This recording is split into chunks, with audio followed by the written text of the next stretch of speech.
నూతన పెన్షన్ విధానం రద్దు చేయాల్సిందే. మే 1 నుంచి ఉద్యోగుల దేశవ్యాప్త సమ్మె అంటూ ఒక వార్త వచ్చింది. ఒకసారి మీరు వీడియోని లైక్ చేయండి, అదేంటో చూద్దాం. కేంద్ర ప్రభుత్వం 2004లో తీసుకొచ్చిన కొత్త పెన్షన్ విధానానికి వ్యతిరేకంగా దేశవ్యాప్తంగా ప్రభుత్వ ఉద్యోగుల సమ్మెకు దిగనున్నారు. అతిపెద్ద ప్రభుత్వ రంగ సంస్థ ఇండియన్ రైల్వే ఉద్యోగులతో పాటు postal, telecom, income tax, defence, DRDO లాంటి కీలకమైన శాఖల్లో పనిచేస్తున్న ఉద్యోగులందరూ పాత పెన్షన్ విధానం కోరుతూ జాతీయ స్థాయిలో సమ్మెకు దిగనున్నారు.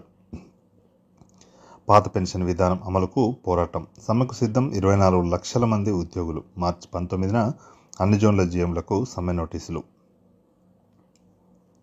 కేంద్ర ప్రభుత్వం 2004లో తీసుకొచ్చిన కొత్త పెన్షన్ విధానానికి వ్యతిరేకంగా దేశవ్యాప్తంగా ప్రభుత్వ ఉద్యోగులు సమ్మెకు దిగనున్నారు. అతిపెద్ద ప్రభుత్వ రంగ సంస్థ ఇండియన్ రైల్వే ఉద్యోగులతో పాటు postal, telecom, income tax, defence, DRDO లాంటి కీలకమైన శాఖల్లో పనిచేస్తున్న ఉద్యోగులందరూ పాత పెన్షన్ విధానం కోరుతూ జాతీయ స్థాయిలో సమ్మెకు దిగనున్నారు. ఈ మేరకు మే 1 నుంచి సమ్మెకు పిలుపునిచ్చారు.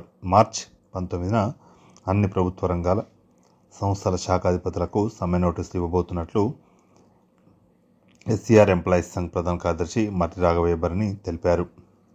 కొత్త పెన్షన్ విధానానికి నిరసనగా కేంద్రానికి వ్యతిరేకంగా దేశవ్యాప్తంగా నిర్వహిస్తున్న సమ్మెలో దాదాపు 24 లక్షల మంది పాల్గొన్నారు. అందుకు సంబంధించి ఇప్పటికే కార్యాచరణ రూపొందించనున్నారు.